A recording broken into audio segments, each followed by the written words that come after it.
Hello student, आज हम हिंदी का समास टॉपिक पढ़ने वाले हैं। एक्चुअली जितने भी स्टेट के एग्ज़ाम हैं सब में यह टॉपिक काफ़ी इम्पोर्टेंट है।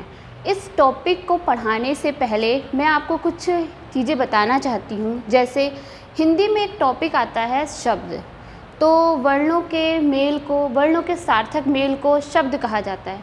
और शब्द निर्माण की बहुत सारी विधियाँ हैं। जैसे शब्दों का निर्माण उपसर्ग से होता है, प्रत्यय से होता है, संधि से होता है और उसमें एक प्रकार समास भी आता है, यानी कि हम समास के द्वारा भी शब्दों का निर्माण कर सकते हैं। तो आज का हमारा जो टॉपिक है वो क्या है? समास।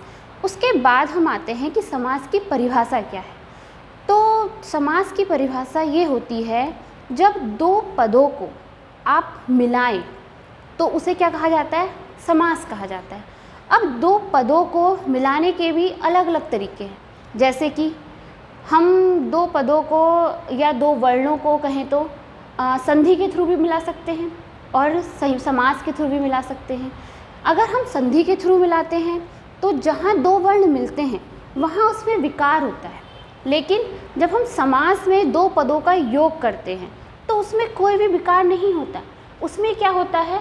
सिर्फ और सिर्फ संयोग होता है। जैसे कि मैं आपको उदाहरण के तहत समझाती हूँ। यहाँ पे एक शब्द है सु और एक है हमारा आगत। जब हम इन दोनों को मिलाएंगे तो क्या बनेगा? हमारा स्वागत। तो यहाँ से ये जो शब्द आया ये संधि के थ्रू आया, ठीक है। यहाँ पे क्या हुआ? एक विकार उत्पन्न हुआ, एक चेंज हुआ, ठीक है। तो ये क्या है? हमारा संधि है। लेकिन शब्द है हमारा राज और दूसरा शब्द है हमारा पुत्र। जब हमने इन दोनों को मिलाया तो क्या आया? राजपुत्र, ठीक है। तो यहाँ पे जो मिलन हुआ, यहाँ पे जो मेल हुआ वो क्या हुआ? संयोग के थ्रू हुआ। तो समास में जो दो पद मिलेंगे वो किसके तहत मिलेंगे? संयोग के तहत मिलेंगे, संधि के तहत नहीं मिलेंगे। उनमें कोई भी विकार नहीं होगा। अब समास के भेद पढ़ने से पहले समास के कुछ अवयव हैं जो मैं आपको उनके बारे में बताती हूँ। तो देखिए, समास के जो हैं 4 अवयव आपको मिलेंगे। सबसे पहला जो आता है वो आता है समासिक पद। जो भी आपको उदाहरण में दिया रहेगा, ठीक है, वो क्या रहेगा? समासिक पद रहेगा। जैसे क्या है? नील कमल, ठीक। अब इस नील कमल में नील कमल दो पदों से मिलके बना है। एक है नील और एक है कमल। तो जो पहला पद है उसे क्या कहा जाता है? पूर्व पद। और जो दूसरा पद है उसे क्या कहा जाता है? उत्तर पद कहा जाता है। और अगर हमें इन्हें अलग अलग करके लिखना हो, ठीक है, तो उसे क्या कहा जाता है? समास विग्रह कहा जाता है। तो जैसे ही इस समासिक पद नील कमल का समासिक विग्रह क्या होगा? नीला है जो कमल। जितना भी पूरा समास होगा आपको ये 4 अवयव हर एक समास में मिलेंगे, ठीक है। तो आपको इन पे विशेष ध्यान देना है। दूसरा, जब भी आप समास की परिभाषा पढ़ेंगे तो उसमें एक शब्द आएगा प्रधानता। तो पूरा जो समास होता है वो प्रधानता पर ही निर्भर होता है, ठीक है। अब आइए हम चर्चा करते हैं समास के भेद पे। तो समास के जो भेद हैं उनकी संख्या जो है 6 है, लेकिन किसी किसी बुक में संख्या 4 भी दे रखी है। तो कुछ समास की समानता के कारण तत्पुरुष समास के अंतर्गत उसके भेदों को रखा गया है। लेकिन अगर पेपर में आता है कि समास की संख्या कितनी है, उसके भेद कितने हैं, तो 6 ही है। अगर 6 ऑप्शन नहीं मिलता है आपको, तब आप जो आंसर लगा के आएंगे तब आप 4 लगा के आएंगे। और समास में सबसे पहला जो समास आता है वो आता है अव्ययीभाव समास। तो सबसे पहला समास कौन सा है? अव्ययीभाव समास। दूसरा द्वंद्व समास, तीसरा बहुव्रीहि समास, चौथा तत्पुरुष समास, पांचवा कर्मधारय और अंतिम क्या है? द्विगु समास। अब एक एक समास को मैं आपको परिभाषा और उदाहरण सहित समझाती हूँ, ठीक है।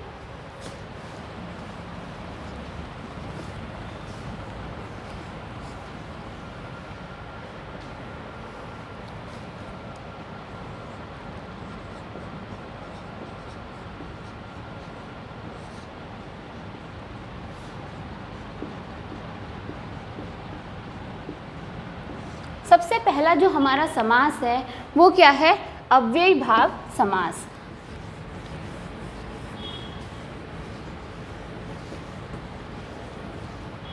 तो देखिए इस समास की परिभाषा क्या होगी? जिस समास का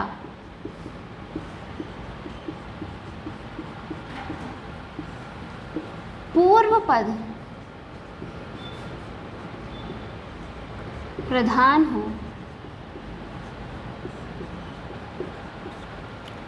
तथा पूर्व पद अव्यय उपसर्ग हो, उसे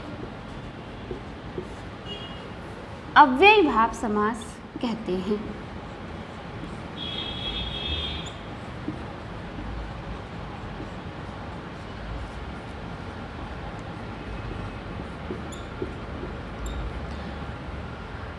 यानी कि इसकी परिभाषा ये है, अभी मैंने आपको बताया कि कोई भी समासिक पद दे रखा हो उसमें दो पद अवश्य होंगे, एक पूर्व पद होगा और एक उत्तर पद होगा। तो जो हमारा अव्ययीभाव समास है उसमें जो प्रधानता रहेगी वो पूर्व पद की रहेगी, और वह पूर्व पद में कुछ भी तो रहा होगा वो, तो वह पूर्व पद क्या रहेगा? या तो अव्यय रहेगा या फिर उपसर्ग रहेगा। ठीक है, अब इसकी कुछ पहचान भी है। पहचान में जैसे अगर मान लीजिए पेपर में आप बैठ रहे हैं, ठीक है, और आपको उसमें ऐसे शब्द मिलते हैं जैसे भर, प्रति, आ, बे, बा, हर, यथा। अगर मान लीजिए कोई शब्द है जिसकी शुरुआत इन शब्दों से होती है, इन शब्दांश से होती है,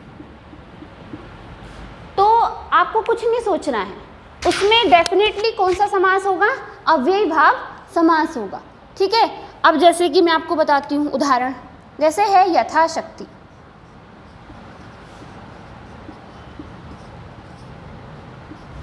तो इसका समास विग्रह क्या होगा? शक्ति के अनुसार।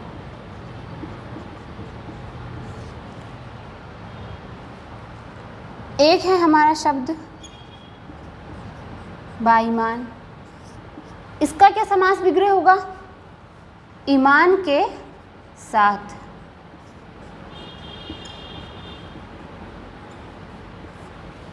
एक हमारा शब्द है बेईमान, तो इसका क्या विग्रह हुआ? ईमान के बिना।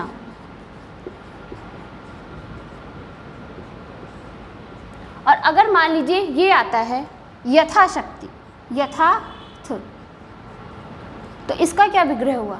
यथार्थ, अर्थ के अनुसार।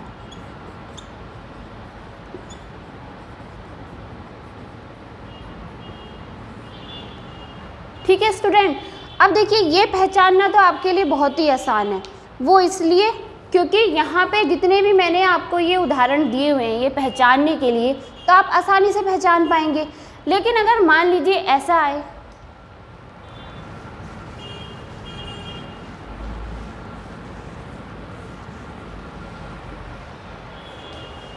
अगर मान लीजिए किसी शब्द की आवृत्ति हो, तो आवृत्ति वाले शब्दों में भी या आवृत्ति वाले पदों में भी कौन सा समास होता है? अव्ययीभाव समास होता है। जैसे एकाएक। अब इस एकाएक को लिखने का एक तरीका ये भी है, एक एक। अगर मान लीजिए पेपर में ये आ जाता है एक और एक, तो बहुत सारे स्टूडेंट यहाँ इस योजक चिन्ह को देखकर इसमें जो आंसर लगाएंगे वो द्वंद्व समास लगाएंगे। तो आप इस योजक चिन्ह को द्वंद्व समास की केवल एकमात्र पहचान समझकर द्वंद्व समास मत लगा के आना। इसका विग्रह क्या होता है? एक ही एक। या ऐसे आए दिनों दिन,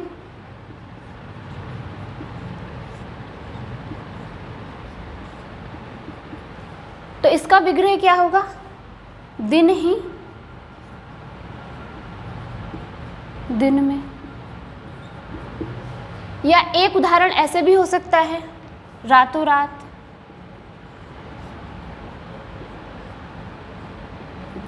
तो इसका विग्रह क्या होगा? रात ही रात में। ठीक है स्टूडेंट, तो जितने भी ये उदाहरण हैं ये सब के सब क्या हैं? अव्ययभाव समास के उदाहरण हैं। तो आपको समझ में आ ही गया होगा। यहाँ पे दो प्रकार के उदाहरण बताए गए हैं। वे उदाहरण जिनकी शुरुआत किससे होती है? भर, प्रति, आ, बे, बा, यथा। इसके अलावा और भी बहुत सारे हो सकते हैं, परंतु वह समास जिसका पूर्व पद क्या हो? अव्यय हो या फिर उपसर्ग हो, वो किसके अंतर्गत रखा जाता है? अव्ययभाव समास के अंतर्गत रखा जाता है। इसके अतिरिक्त अगर आपको कोई ऐसा उदाहरण मिल रहा है जहाँ शब्दों की क्या हो रही है? आवृत्ति हो रही है, तो वहाँ पे भी कौन सा समास होगा? अव्ययभाव समास होगा। ठीक है, इसके बाद मैं आपको जो पढ़ाती हूँ वो हमारा अगला जो समास है वो है हमारा द्वंद्व समास।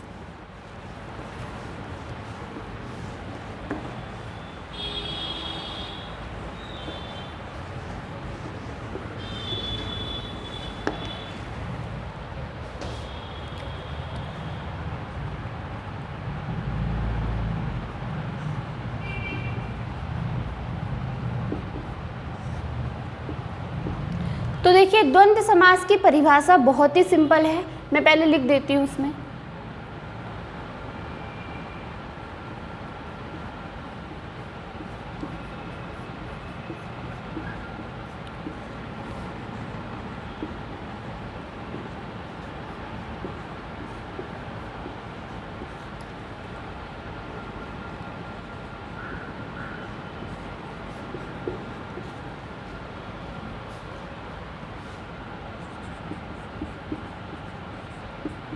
और दोनों पदों में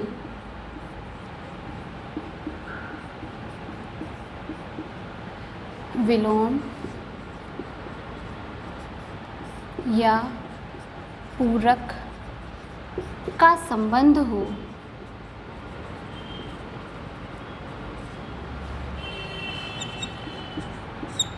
वहाँ द्वंद्व समास होता है। देखिए स्टूडेंट, इसकी परिभाषा याद रखना बहुत ही आसान है। आप इस द्वंद्व को उस द्वंद्व की तरह समझें जो लड़ाई होती है। और मैं आपको बताती हूँ कि लड़ाई होती क्यों है। लड़ाई इसलिए होती है, दो पक्षों के बीच अगर लड़ाई हो रही है तो उसका मेन कारण ये है कि उनमें से कोई भी नीचे झुकना नहीं चाहता। पहला समझता है मैं बहुत बड़ा हूँ, दूसरा समझता है मैं ही बहुत बड़ा हूँ। और इसी में इसकी क्या छुपी हुई है? परिभाषा छुपी हुई है। देखिए, क्या जो समास में दो पद रहे होंगे, दोनों ही क्या रहेंगे? प्रधान रहेंगे। ठीक है, और दूसरा, उन दोनों पदों में कोई तो संबंध होगा, तो वो संबंध क्या है? या तो विलोम का संबंध रहेगा या फिर किसका संबंध रहेगा? पूरक का संबंध रहेगा। जैसे कि मैं आपको बताती हूँ उदाहरण के तहत। और हाँ, इसकी एक पहचान ये भी है कि जब हम समासिक पद के रूप में इसे लिखते हैं तो उसमें बीच में योजक चिन्ह का प्रयोग किया जाता है, लेकिन केवल एकमात्र योजक चिन्ह के द्वारा ही हम इसे पहचान नहीं सकते। जैसे कि मैंने इससे पहले आपको अव्ययभाव समास में भी योजक चिन्ह का प्रयोग किया गया है। बहुत सारे द्वंद्व समास के उदाहरण ऐसे भी हैं जहाँ योजक चिन्ह का प्रयोग नहीं किया जाता। जैसे कि आप देखिए, शब्द है हमारा धर्माधर्म। अब आप खुद बता सकते हैं, खुद देखिए आप, इसमें किसी भी योजक चिन्ह का प्रयोग नहीं किया गया। और ये किसका उदाहरण है? द्वंद्व समास का उदाहरण है। क्या होगा इसका? धर्म और अधर्म। ठीक, माता पिता, माता और पिता, दाल रोटी, दाल और रोटी। ठीक है, ये सारे के सारे किसके उदाहरण हैं? द्वंद्व समास के उदाहरण हैं। इसके अतिरिक्त हम एक उदाहरण और देखते हैं, देवासुर।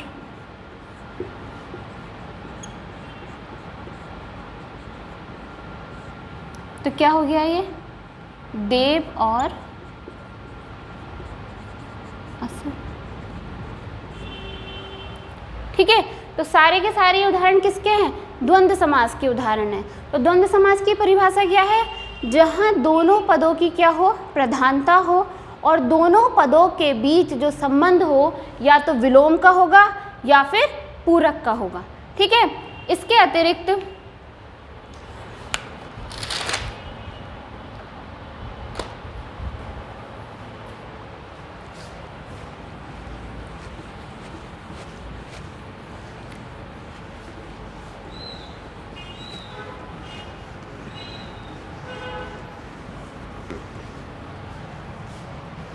अब हम अगला समास पढ़ते हैं जो है हमारा बहुव्रीहि समास।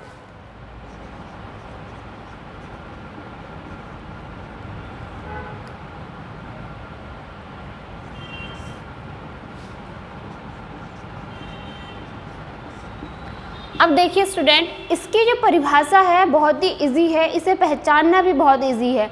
तो इसमें क्या होता है, ना तो पूर्व पद प्रधान होता है और ना ही उत्तर पद प्रधान होता है। तो प्रधानता किसकी होती है, प्रधानता होती है किसी अन्य की। ठीक है, तो जिस समास में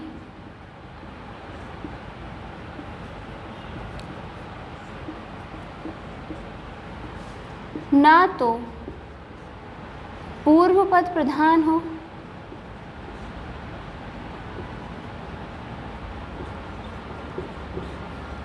और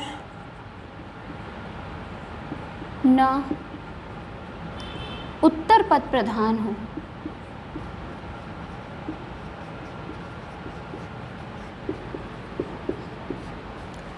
इसमें अन्य पद की प्रधानता होती है।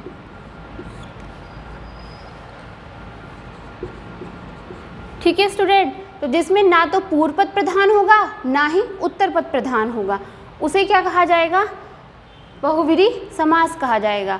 अधिकतर आपने देखा होगा जितने भी भगवान के नाम हैं वो सारे के सारे किसके अंतर्गत रखे जाते हैं, बहुव्रीहि समास के अंतर्गत रखे जाते हैं। एक आपने सुना होगा योग ऋण, तो योग ऋण के जितने भी उदाहरण हैं, योग ऋण शब्द के जितने भी उदाहरण आते हैं वो सारे के सारे बहुव्रीहि समास के उदाहरण हैं। ठीक है, अब मैं आपको इसके उदाहरण बताती हूँ। सबसे पहला है, सबसे इम्पोर्टेंट उदाहरण है इसका दशानन। तो जब हम इसका करते हैं समास विग्रह, तो समास विग्रह में आता है 10 है आनन जिसके, अर्थात रावण। देखिए स्टूडेंट, ना तो यहाँ पे 10 की प्रधानता है और ना ही यहाँ पे आनंद की प्रधानता है, तो यहाँ पे किसकी ओर लेकर जा रहा है ये, रावण की ओर। ठीक है, तो इसका मतलब ये है कि कोई अन्य ही चीज़ क्या है, वो क्या है, प्रधान है। जैसे त्रिनेत्र, 3 है नेत्र जिनके, अर्थात शिव। तो यहाँ पे किसकी प्रधानता हो गई, शिव की प्रधानता हो गई। मृगेंद्र, मृगों के हैं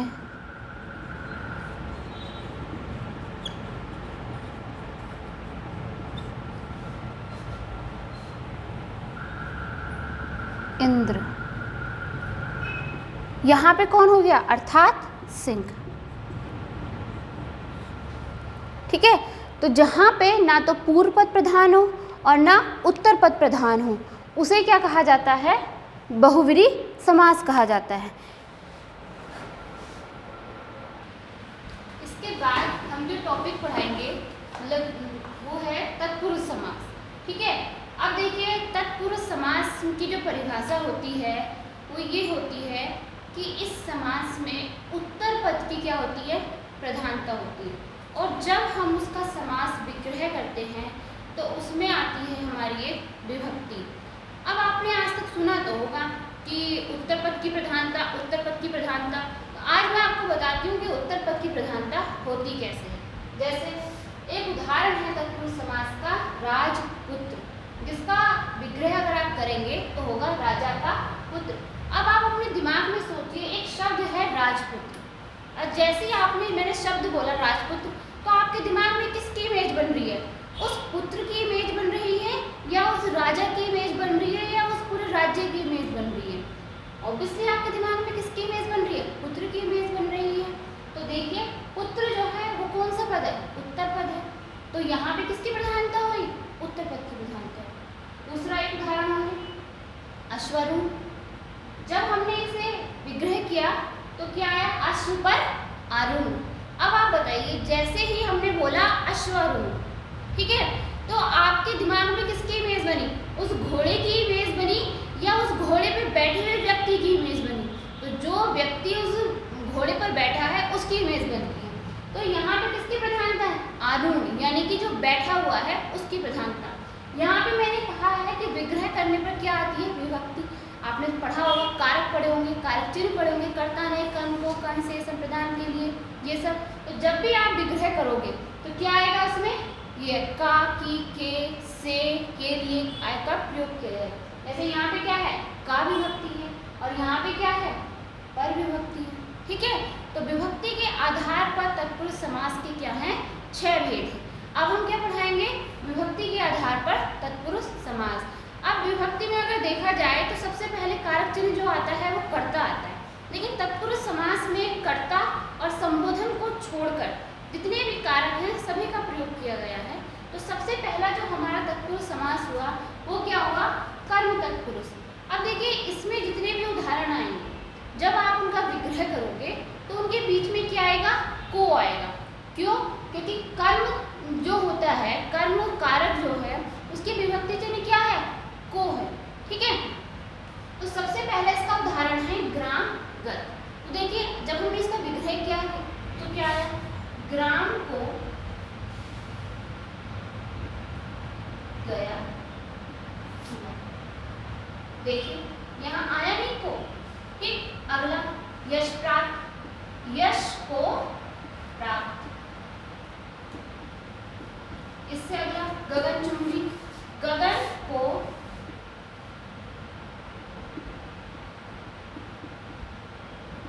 चूमने वाला। अब आप यहाँ ये मत लगा देना गगन को चूमने वाला या किसी इमारत का नाम ले दो। यहाँ पे किसकी प्रधानता रहेगी? को की। तो किसके अंतर्गत रखा जाएगा? कर्म तत्पुरुष के अंतर्गत रखा जाएगा। इसके बाद क्या है? ताप मापी, ताप को मापने वाला। ठीक है, इसके बाद जो आता है वो हमारा आता है करण तत्पुरुष। अब देखिए करण तत्पुरुष की जो विभक्ति चिन्ह होगा वो होगा से। जब अभी मैं आपको पढ़ाऊंगी तो इसके बाद एक अपादान भी आएगा। अब अपादान की विभक्ति चिन्ह भी क्या है? से है। तो आप उसमें कंफ्यूज मत हो जाना। यहाँ से का जो प्रयोग किया गया है वो साधन के लिए किया गया है, और जब अपादान आएगा तो वहाँ जो से का प्रयोग किया जाएगा वो अलग होने के लिए किया जाएगा। ठीक है, जैसे कि हमारा ये उदाहरण है तुलसी रचित। ठीक है, तो यहाँ पे इसका जो प्रयोग किया गया है तुलसी द्वारा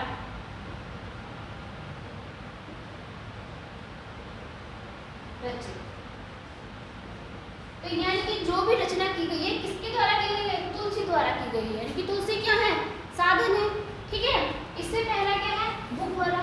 तो क्या होगा इसका? भूख से मरा। अकाल पीड़ित, अकाल से पीड़ित।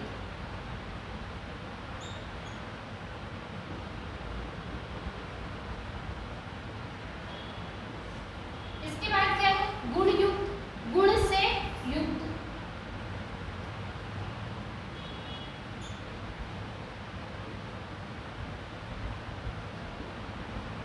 यहाँ क्या है? सूर रचित, तो सूर द्वारा रचित।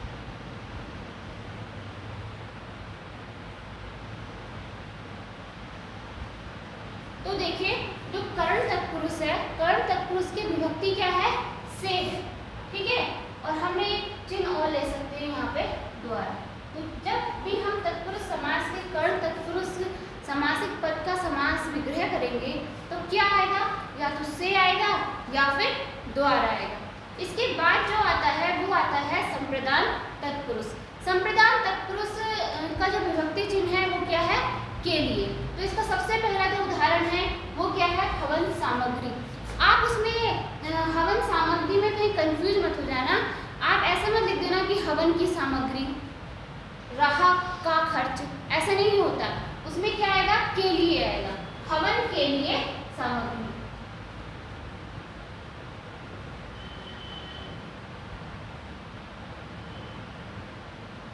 यहाँ देखिए, राह के लिए खर्च। इसके पश्चात हाथ के लिए कड़ी, माल के लिए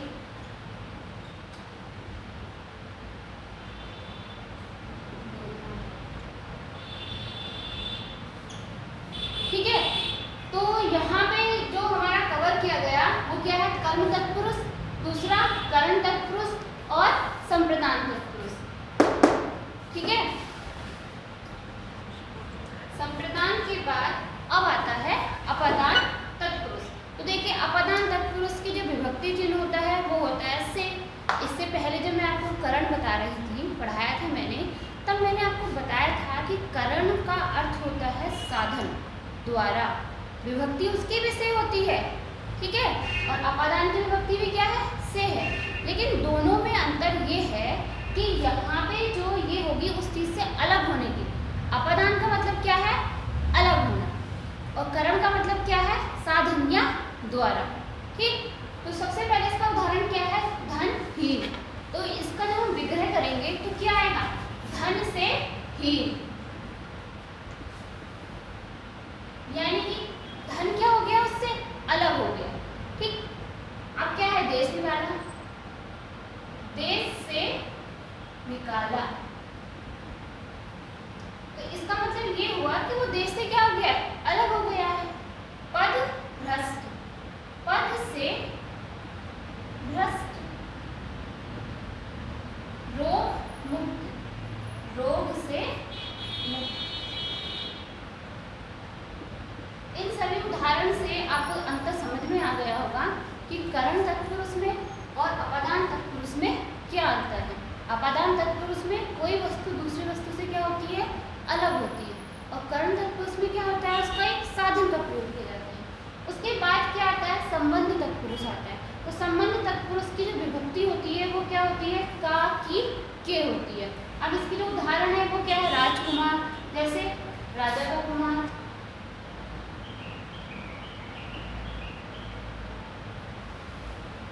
राजाज्ञा, राजा की आज्ञा,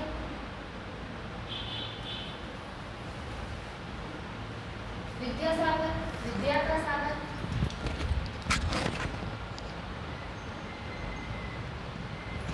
देश रक्षा, देश की। तो देखिए यहाँ पे समय क्या दिखाया गया है, एक संबंध दिखाया गया, का, की, के द्वारा, ठीक है। इसके बाद हमारा जो अगला आता है वो क्या आता है, अधिकरण आता है, ठीक। तो अधिकरण में दो प्रकार की विभक्ति प्रयोग की जाती हैं, एक की जाती है में और एक की जाती है पर। तो यहाँ पे क्या है, शोक मग्न। अब आप जरा खुद सोच के बताइए कि इसमें में का प्रयोग किया जाएगा या फिर मग्न का या पर का प्रयोग किया जाएगा। तो कोई भी व्यक्ति शोक पर मग्न तो नहीं होता है, क्या होता है, शोक में मग्न होता है। तो क्या आएगा यहाँ पे, शोक में मग्न। आप बीती, आप पर बीती।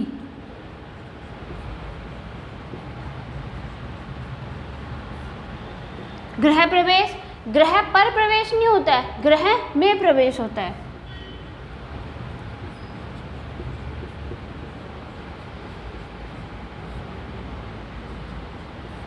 लोकप्रिय, लोक में प्रिय।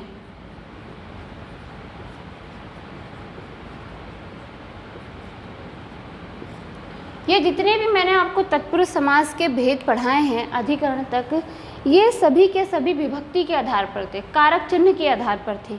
इसका एक अंतिम भेद और आता है नियत तत्पुरुष, जो कभी कभी आपको पेपर में देखने को मिलेगा। अब इसकी बहुत ही सिंपल सी, बहुत ही आसान सी इसकी पहचान है। वह समासिक पद जिसका प्रथम पद नकारात्मक हो, निषेध भाव हो, वो किसके अंतर्गत रखा जाएगा? नया तत्पुरुष के अंतर्गत रखा जाएगा। मान लीजिए किसी उदाहरण में आपको किसी समासिक पद में आपको आ, अन, न, गैर आदि जैसे शब्द मिलते हैं, तो वो किसके अंतर्गत आएंगे? नया तत्पुरुष के अंतर्गत आएंगे। जैसे अधर्म, न धर्म, अनिष्ट, न निष्ट, गैर वाजिब, गैर वाजिब। तो ये सारे के सारे किसके अंतर्गत आते हैं? हमारे तत्पुरुष समास के अंतर्गत आते हैं। ठीक है, तो तत्पुरुष समास की परिभाषा ये है कि जिसका उत्तर पद प्रधान हो, ठीक, और जब हम उसके विभक्ति करें तो क्या आएगा हमारा? जब हम उसको विच्छेद करें या उसका विग्रह करें तो वहाँ पे किसका प्रयोग किया जाएगा? विभक्ति का प्रयोग किया जाएगा। और मैं आपको एक बात और बता दूँ कि प्रयोग के आधार पर शब्दों को 3 प्रकार से बांटा गया है। एक होते हैं रूढ़, एक होते हैं यौगिक और एक होते हैं योग रूढ़। तो जितने भी तत्पुरुष समास के उदाहरण हैं वो सारे के सारे यौगिक के उदाहरण के माने जाते हैं। ठीक है, जैसे विद्यालय है, ठीक, तो विद्यालय भी किसका उदाहरण है? हमारा तत्पुरुष समास का उदाहरण है।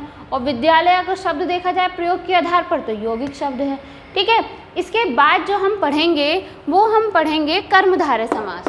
ठीक है, तो अगला हमारा जो टॉपिक है कर्मधारय समास। अब देखिए इसकी परिभाषा क्या है? जिस समास में उत्तर पद की प्रधानता हो, ठीक है, और दोनों पदों के बीच उपमेय उपमान या विशेषण विशेष्य का संबंध हो, उसे क्या कहते हैं? कर्मधारय समास कहते हैं। ठीक है, अब देखिए विशेषण विशेष्य उपमेय उपमान क्या होता है ये जानना बहुत आवश्यक है। ठीक है, तो सबसे पहले क्या होता है? उपमेय और उपमान। ठीक, अब जिसकी तुलना की जाए वो क्या है? उपमेय, और जिससे तुलना की जाए वो क्या है? उपमान।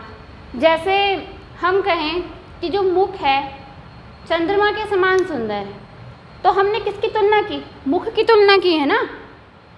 तो जिसकी तुलना हो रही है वो क्या है? उपमेय। यानी कि उपमेय क्या हो गया? मुख। किससे तुलना हो रही है? वो हो रही है चंद्रमा से, तो उपमान क्या हुआ? चंद्र। अब दूसरा क्या है? विशेषण और विशेष्य। अब विशेषण क्या होता है? जो शब्द विशेषता बताए वो क्या है? विशेषण है, और जिसकी विशेषता बताई जाए वो क्या है? विशेष्य। जैसे कि मैं बोलूँ नीली गाय, नील गाय, तो जो नील शब्द है वो विशेषता बता रहा है ना, काला है, पीला है, नीला है, गोरा है, अच्छा है, बुरा है, तो वो क्या है? विशेषण। अब किसकी बताई गई है? गाय की बताई गई है, तो गाय क्या है यहाँ पे? विशेष्य है। ठीक है, अंतर समझ में आ गया होगा। अब हम चलते हैं इसके उदाहरण की तरफ।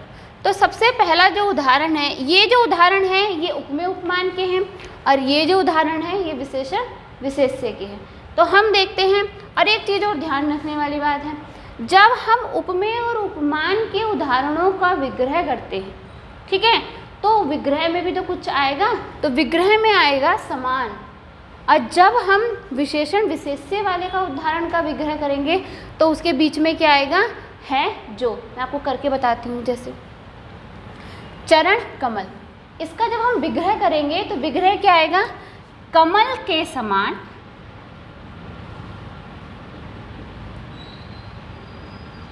चरण। और अब आप इसका देखिए, नील कमल, नीला है जो कमल, यानी कि यहाँ पे क्या बताया गया है? यहाँ पे इस कमल की विशेषता बताई गई है कि वह क्या है? नीला है। और यहाँ पे चरण की तुलना किससे की गई है? कमल से की गई है। ठीक है, अब अगला प्राण प्रिय, प्राणों के समान प्रिय। इससे अगला चंद्रमुख,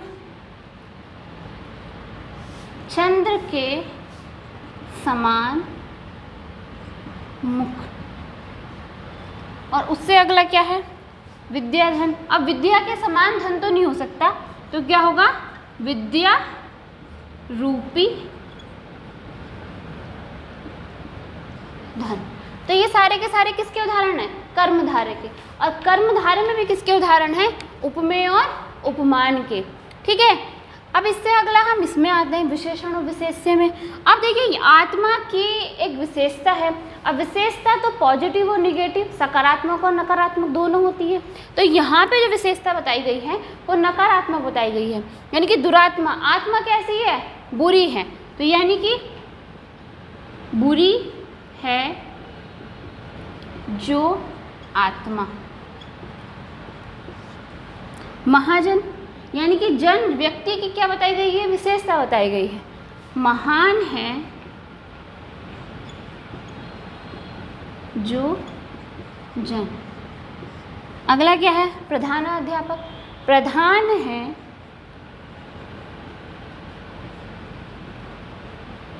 जो अध्यापक।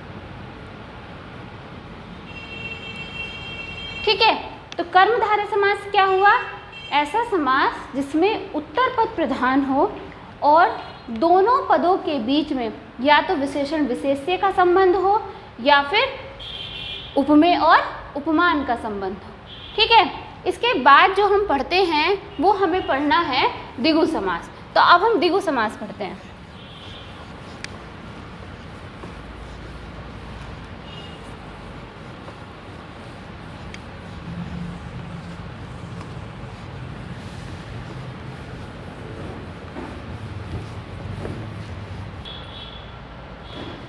अब हम जो पढ़ेंगे वो पढ़ेंगे द्विगु समास।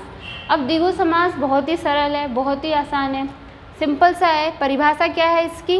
जिस समास का उत्तर पद प्रधान हो और जो पूर्व पद होगा वो क्या होगा? संख्यावाचक रहा होगा। ठीक है, तो वो समास क्या कहलाता है? द्विगु समास कहलाता है। और जब हम इसका विग्रह करेंगे तो क्या आएगा? समूह आएगा या समाहार आएगा। अब उदाहरण में देखिए, उदाहरण में आपको जो मिलेंगे, जैसे सबसे पहले क्या मिलेगा? तिराहा।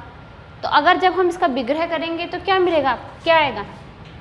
3 राहों का समूह। सतसई 700 दोहों का समूह।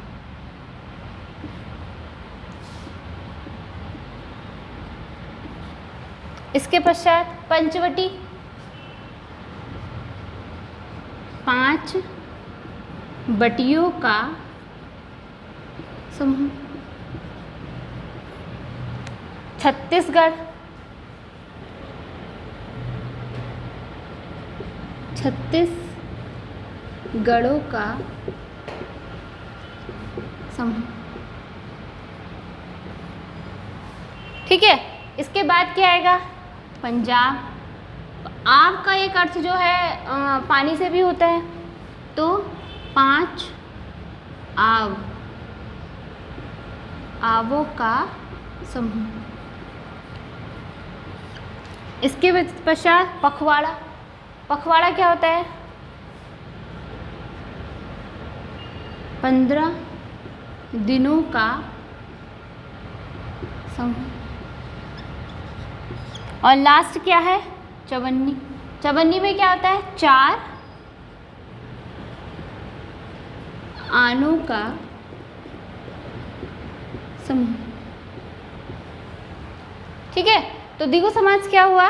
जिसका उत्तर पद प्रधान और उसका जो पूर्व पद होगा वो क्या होगा? संख्यावाचक होगा। ठीक है, अब इसमें क्या होता है? बहुत सारे उदाहरण ऐसे हैं जिन्हें हमें द्विगु समास में या फिर बहुव्रीहि समास में क्या हो जाता है? कन्फ्यूजन हो जाता है। तो इसके बाद जो हम चर्चा करेंगे वो इन चीज़ों पर चर्चा करेंगे कि क्यों ये द्विगु समास है और क्यों ये बहुव्रीहि समास है।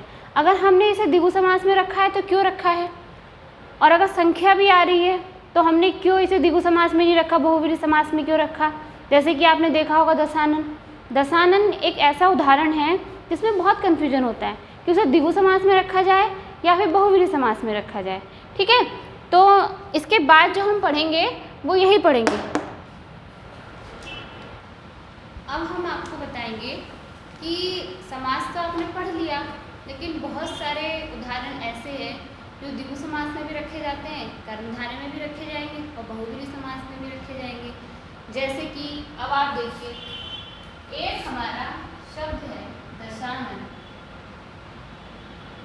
और एक हमारा शब्द है चौराहा। ठीक है, अगर हम परिभाषा की बात करें तो सबसे पहले हम द्विगु समास की परिभाषा पे आते हैं, क्योंकि द्विगु समास में क्या है कि प्रथम पद क्या होता है, संख्यावाचक होता है। तो दोनों ही समासिक पद का प्रथम पद क्या है, संख्यावाचक है। ठीक है, लेकिन अब इन्हें रखना किस किस में है, तो अब आप यहाँ देखिए, अगर हम एक चौराहे की बात करें, ठीक, तो चौराहा क्या होता है, 3-4 रास्तों का क्या होता है, समूह होता है, समाहार होता है। ये विशेष जगह क्या है, चौराहा कहलाती है। ठीक है, अगर हमने इसमें से एक को भी नष्ट कर दिया तब ये चौराहा नहीं रहा, तब ये क्या हो गया, तिराहा रहा। ठीक है, तिराहा तो बन गया, अब आपने एक को समाप्त कर दिया। ठीक, तो द्विगु समास के उदाहरण है जो समूह है, हम उसमें क्या कर सकते हैं, उसे नष्ट कर सकते हैं। प्रत्येक का क्या है, अपना अलग अलग क्या है, एक अस्तित्व है। ठीक है, तो इसे हम किसमें रखेंगे, द्विगु समास में रखेंगे। ठीक, अब बात करते हैं दशानन की। तो देखिए, अगर मान लीजिए कोई आपको उदाहरण ऐसा मिल रहा है कि जिसमें प्रथम पद तो संख्यावाचक है, लेकिन वो उदाहरण किसका है, किसी भगवान का पर्यायवाची है, तो उसे द्विगु समास में रखना इसलिए उचित नहीं होता क्योंकि भगवान के जितने भी अंग होते हैं वो क्या होते हैं, प्रतीकात्मक होते हैं, उन्हें आप नष्ट नहीं कर सकते। दशानन में आपको रावण के 10 मुख तो दिखाई देते हैं, क्या 10 शरीर भी दिखाई देते हैं, नहीं दिखाई देते ना, इसलिए दशानन को किसमें रखना उचित है, बहुव्रीहि समास। ठीक है, इसके बाद एक उदाहरण और आता है, इसके बाद एक उदाहरण है हमारा पंजाब। अब आप देखिए,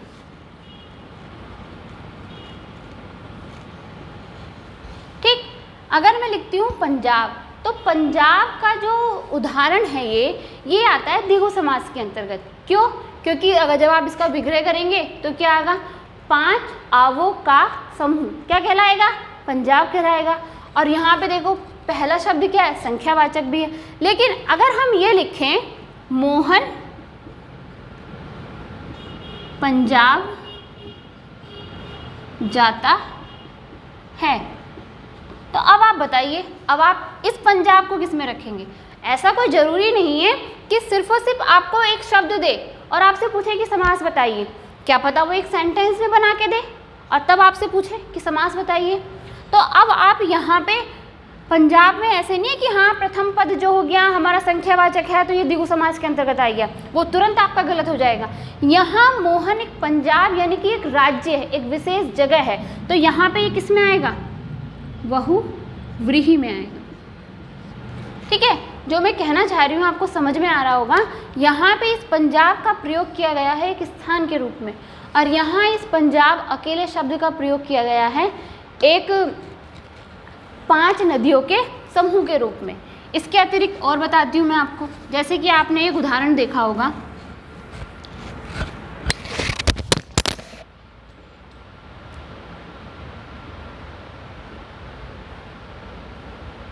राम चतुर्भुज है।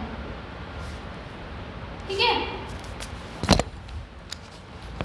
तो यहाँ पे राम चतुर्भुज है, इसका मतलब क्या है, राम की कितनी भुजाएं हैं, 4 भुजाएं हैं।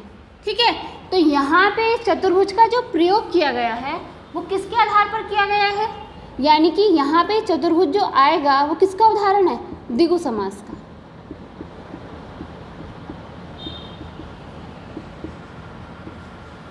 ठीक, क्योंकि यहाँ पे क्या बताया गया है, राम की भुजाएं बताई गई।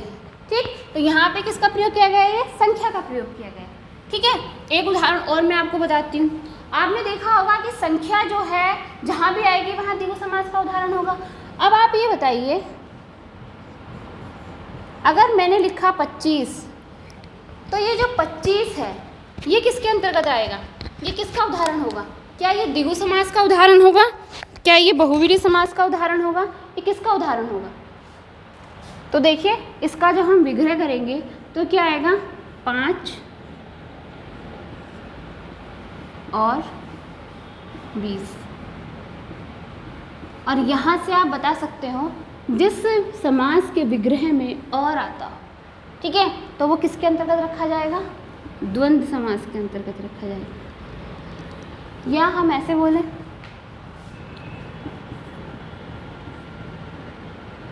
तीन चार, तो ये क्या है? 3 या 4। प्रथम पद इसका भले ही संख्यावाचक है, लेकिन अब ये द्विगु समास के अंतर्गत नहीं आएगा। ये किसके अंतर्गत आएगा? द्वंद्व समास के अंतर्गत आएगा। ठीक है, अब आपको इन उदाहरण से समझ में आ ही गया होगा। जैसे छत्तीसगढ़ है, छत्तीसगढ़ अगर आप नॉर्मली देखोगे तो वो द्विगु समास के अंतर्गत आएगा, लेकिन वो कोई व्यक्ति ये कहता है कि मोहन छत्तीसगढ़ जाता है, तब वहाँ जो छत्तीसगढ़ का प्रयोग किया जाएगा वो किसके रूप में किया जाएगा? बहुव्रीहि समास के रूप में प्रयोग किया जाएगा। ठीक है, पंचवटी है, पंचवटी सामान्य रूप से जब अकेला है तो वो किसका उदाहरण है? द्विगु समास का। लेकिन अगर पंचवटी के रूप में ये किया